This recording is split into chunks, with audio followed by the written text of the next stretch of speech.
Welcome back. We're talking racing. Shane Dye, our special guest in the Sportsworld studio, along with Keith Hillier. Shane had won the Golden Slipper with Terse, and then a couple of races later he came out in the BMW and successful on Dr. Grace. Shane, it was a terrific ride. Superimpose obviously is jarred up and not run anything like his best, but you made it very tough for them, 800 metres from home, because both Citizen and Superimpose were giving you an enormous start, and you were able to come home very fast that last 4 furlongs. That's what Doc and I decided to do. We decided to put the pace on, and if we could run our last 846, 47 seconds, it was going to be hard for those horses giving me 4 or 5 lengths to pick me up. They just couldn't do it. And as we know now, he's just a dead-set stayer. He was a bit disappointing earlier on. He had a lot of knockers, but he's proved them wrong now, and he's going to be very hard whatever he lines up from here on in. I suppose, Shane, you were waiting for Superimpose to issue a late challenge and not knowing that he was virtually walking to the post. Well, actually, I looked behind at the 600, 500, and Jimmy Cassidy come up alongside me. I couldn't believe it. I said to Jimmy, one of us is going to win this. This is unbelievable. They're all gone.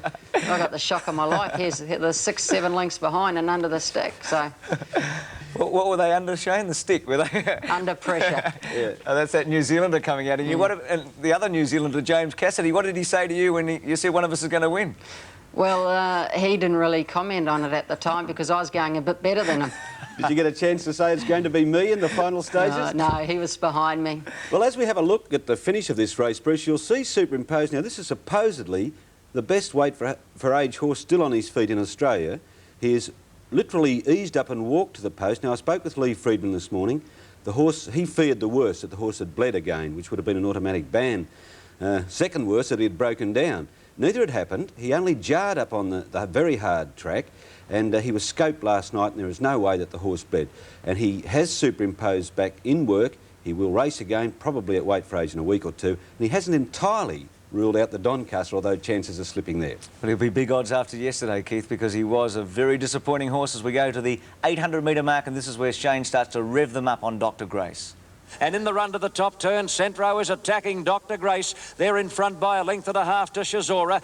Little New Zealand mare getting a nice run behind the leaders, and about 7 lengths away, Citizen. Dittman hard at work on the Victorian. Citizen is under pressure. Superimpose also being heeled along by Beedman, and 2 lengths away, last Castletown as they come to the turn. Superimpose is going to have to do something sensational to win. On the turn, Dr. Grace and Centro come around the corner, well clear of Shazora. 5 lengths away, Citizen, and then Superimpose giving them a long start. He wanted to hang in behind Citizen, and Beedman has to wrestle him across the heels of that horse. At the 300 mark, Dr. Grace again beat off Centro. Little Shazora down the outside might be the danger, and then Castletown. Superimpose will run last. Dr. Grace still in front. Shazora, as game as they come, is trying to pick him up, but she won't reach last year's Derby winner, and Dr. Grace leads most of the way to win the BMW. Second, Shazora. Third, Castletown. Fourth. Well, the tip is, Shane, that Shazora won't run in the Sydney Cup because she's pulled up sore. Castletown will, and you and Castletown, I say you, Dr. Grace, are equal favourites at 2 to 1. You must now be looking forward to the Sydney Cup. Yeah, I think Castletown's going to be very hard to beat in it. He is probably a bit stiff that he got caught behind a couple of tired horses yesterday, and I'd really hate to say what he ran his last 800 metres in if I come home in 46 seconds. What about Citizen, Keith? Well, he's another that probably jarred up Bruce on the rock-hard track. Was the track like concrete, Shane? I wouldn't say it was like concrete, no. It was fast, it was lightning fast. I've ridden on a lot harder tracks than it was yesterday. I felt it was good. Yes, I don't think that is a legitimate excuse for the failure of what are supposedly top-class horses, Bruce. Would have been fascinating. I mean, it's all hypothetical to see what Better Loosen Up might have done in the race. He'd have to have been the super horse we think he is to have given Dr. Grace a big start and to win. We'll better move it along. The Storm Queen Stakes, the next one was a terrific race, $300,000. Mannerism was the favourite. When we pick it up, she's about to make a run around the field with about 700 metres to go. It was a Jack Denham Quinella.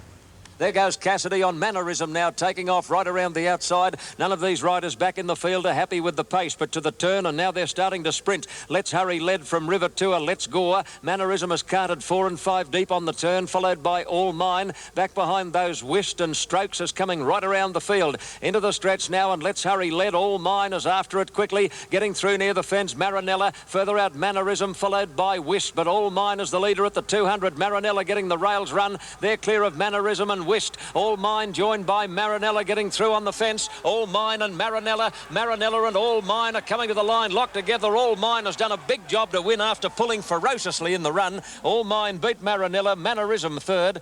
Kenny Russell successful there for Jack Denham.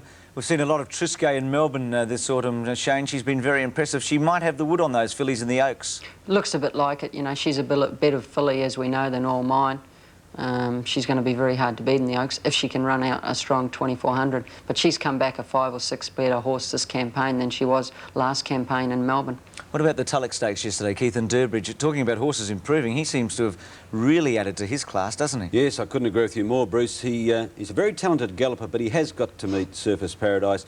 I think he'll run the Quinella. I don't think he'll beat Surface Paradise, but yesterday he showed that he is still on the improve. He certainly is. Let's have a look at his acceleration when he gets clear in the home straight. Here's the Tulloch Stakes, Durbridge the horse to watch.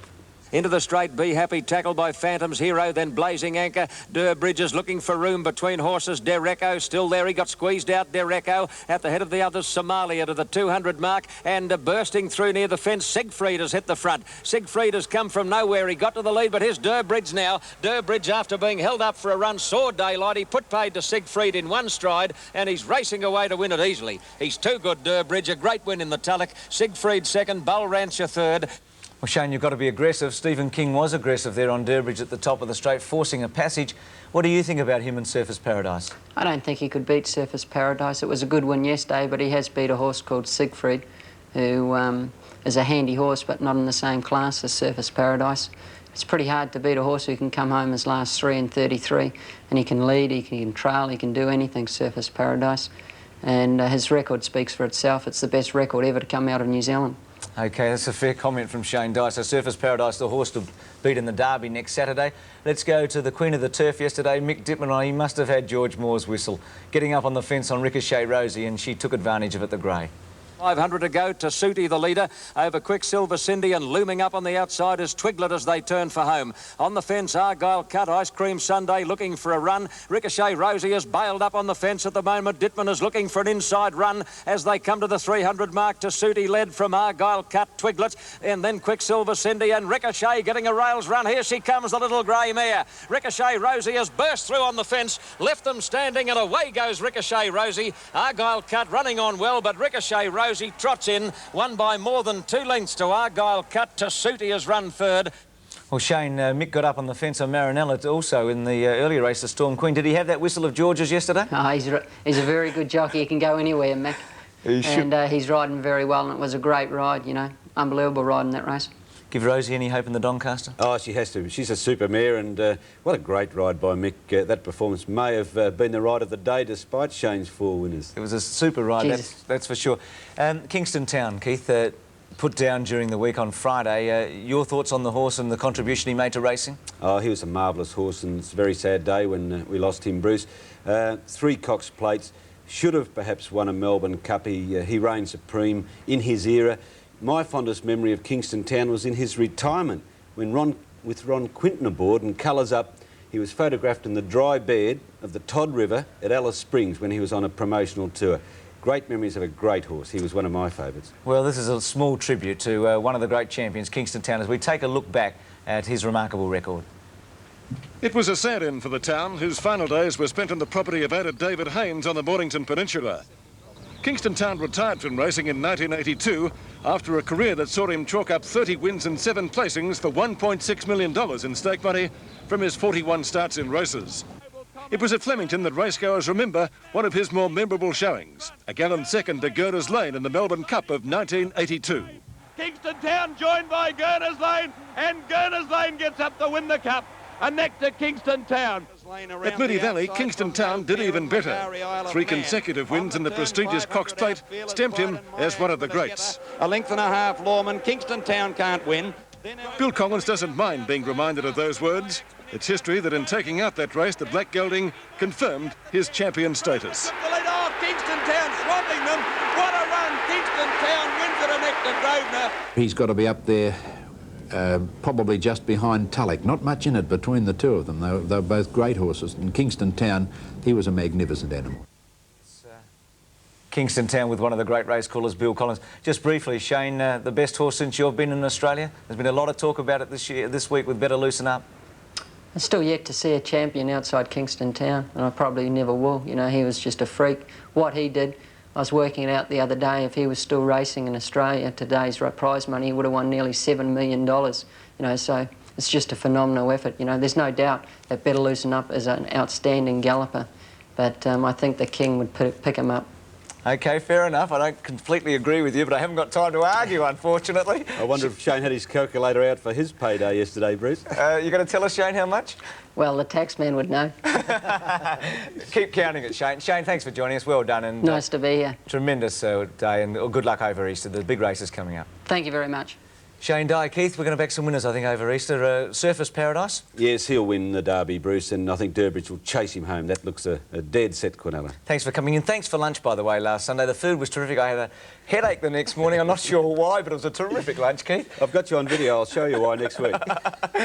You can sell that one. We'll be back with more after this.